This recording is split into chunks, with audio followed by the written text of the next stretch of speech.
So let's have a look at a little bit more details of Secure IT and the Trust Builder server.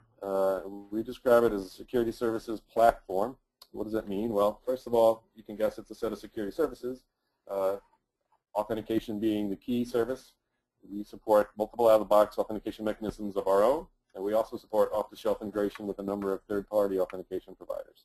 Again, I used the word adapter earlier. You'll see we have a number of adapters that allow you to take advantage and use these and then kind of plug and play what you need. There's also identification services. This is important because perhaps as you're scanning environments today, a user has one identity in one system but maybe different identities on others, and being able to map a user from one environment to the other is very important. And perhaps even assigning different entitlements or roles or attributes as they need from one environment to another. Validation services are also included, again, very similar to the authentication when you do transaction validation and signing, and can use OTPs or one-time passwords for that. And then we also provide standard reporting, auditing, logging services, etc. And if you look at how this kind of integrates with the client's enterprise, we talk about the Trust Builder platform. In this picture here on the right, Trust Builder server kind of sits in the middle, and it has the policy where you define what you're trying to do. And then we have something we call an endpoint. The endpoint is kind of on the left here what Trust Builder is listening on. That's where it's going to get its calls from the web access product or single sign-on product or VPNs or even the applications directly to say, hey, I just got this ID and password. Can you do something with it? And then Trust Builder is going to basically look at the policy and call out the back end here to what we call the adapters and talk to either databases or directories or other web services or other app servers to make a decision. And what we really want to provide here is a goal to provide as much application independence as possible. So if you kind of read through this column over here on the left and what I have highlighted in red, our goal, from an application perspective, an application should be calling with as little information as possible about what type of authentication is required. Hey, all I know is I'm trying to authenticate with an ID and password. Here, you take it and go do something with it, right? And then Trust Builder gets it. It grabs the workflow that has been defined for that environment, and it says, oh, I know, I'm going to use an LDAP bind, and I'm going to go out and use this adapter and make a call to an LDAP server and verify for it and provide back the information. Okay, so this is kind of the concept that we support, where Trust Builder is providing the centralized authentication and trying to keep as little knowledge in the calling side as possible. And again, that's to get you set up for the future, right? You want the applications to be able to migrate to future and stronger authentication mechanisms without having to put a lot of logic out there. If we look at the Trust Builder server architecture, we are basically a services-oriented architecture with a bunch of web services interfaces. The core of the solution sits in the middle here. This is the Trust Builder core. It's a J2EE application. It can run on the app server of your choice or as a virtual appliance. And as I mentioned earlier, we listen on endpoints, so we get our calls in here over HTTP or it's a web service call, or we can even support Radius or LDAP calls coming in. We take that call and we actually evaluate it up here against a workflow that's been defined for that particular transaction or that particular environment. The workflow is basically backed by policy, where you can describe the policy over what happens. And then that policy is going to tell us, oh, drive a one-time password check against RSA and give a result. Or maybe it's going to say, drive a user ID and password check against Active Directory and give a result. Or maybe it's going to say, look for the user in Active Directory first. If he's not there, then go check for LDAP. These workflows and these policies can be created as flexible as you need to implement the security in your environment. And you can see a whole class of different adapters here, whether ID and password or PKI based or one-time password based. Solutions for the mobile phone. We'll have a demo of that later. Some out-of-band, some risk-based, cloud and federation, identity mapping, and biometrics, etc. So very strong capabilities that we'll be looking at.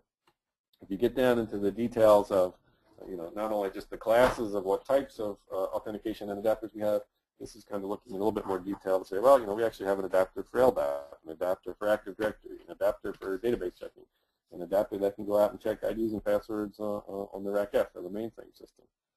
Similarly, a whole class of PKI or certificate checking, where you can not only check the validity of certificate, maybe I want to do an online certificates, OCSP, online certificate status protocol checking, but maybe that's not available. All right, so with our solution, you can actually set policy to say, well, I want to go do a live check, but if for some reason that's not there, maybe I can check like a cached copy of the revocation list. Well, maybe only if that cached copy has been updated within the last 8 minutes. So, I mean, you can really get into a lot of details about the policy and how you want the authentication to be done.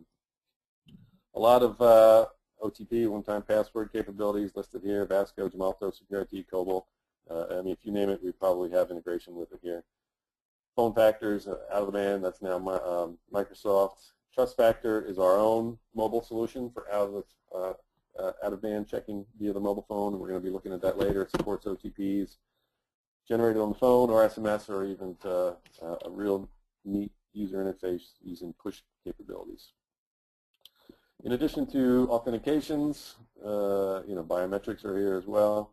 In addition, there's also some perhaps administration capabilities. Sometimes you need to define a user to the web access system, or maybe you need to define the user to LDAP on the fly and link their capabilities. So not only can we drive adapters that do authentication, we can drive adapters that can perform administration capabilities. And that really is what makes our solution unique and allows you to kind of do the end-to-end, create the user, create the device, link the user to the device, and also authenticate it, right? All those different steps can be done with Trust Builder interacting with the user. So having a bunch of adapters is one thing, and there's a lot of solutions out there in the market today that are very good at just going out and authenticating a request. And I'll say that's kind of like step 2 here. Grab the data, go out and check it in, say, the ACE server, or an RSA example. But I'll contend that authentication is a process, and there's a lot more to it. You really want to analyze the request, who's the user, what's the status, what kind of request are they invoking. Go out and actually validate it against the appropriate service, or maybe it's a group of services that I want to check one to the next to the next. Maybe there's additional verifications I want to do if it's CRL checking, or if it's a high risk, or based on some adaptive access decisions I make on this request, I want to do additional verifications. And then instead of just building the credential, maybe I want to modify the credential. Maybe I want to augment the credential with some information from a different directory, et cetera, et cetera. So when you look at authentication as a process, the question becomes, who writes this and where does it go? Is this some low-level code that you have to create and own? And even, step 0, right? How did this user get defined? How did the user link the device to the person? So again, this is another example of a process. And this is a key differentiator of the Trust Builder solution, where we provide a Java GUI workflow engine. And you can kind of look at this picture here on the right to say, well, here's a particular flow where the user comes in. I'm going to evaluate a condition and decide whether to drive LDAP validation or one-time password validation. This is a very simple example. It could be checking a field in a database. It could be checking a field in LDAP. It could be making the decision based on the type of phone the user's coming in, or if they're coming in a phone versus a browser. Again, being able to define your policy in a nice drop and drag, easy to use GUI workflow interface is very good for initial understanding, and I'll contend it's also really important a year down the road, 2 years down the road, 3 years down the road, when somebody's looking at your system and say, well, how are we doing authentication? Because group XYZ wants to change it. You can come in and see a nice high-level pictorial about what's going on, and then you can drill into each one of these and provide some configuration behind the scenes with JavaScript, et cetera, if you want to do identity mappings or whatever you need to do. So your full set of policy that you're trying to implement can be implemented in these workflows, and it gives you a lot of power. And again, that's all the way from creating the user, linking the user to the device, to the actual time where the user is logging in and trying to authenticate with the device. This is just an example of the Trust Builder GUI, an example workflow. The green is an initial state. The red is an end state. You get to define the blues, which are conditions. This one's coming in and say, well, what are we doing? Is it transaction validation, or is it authentication, or is it enrollment?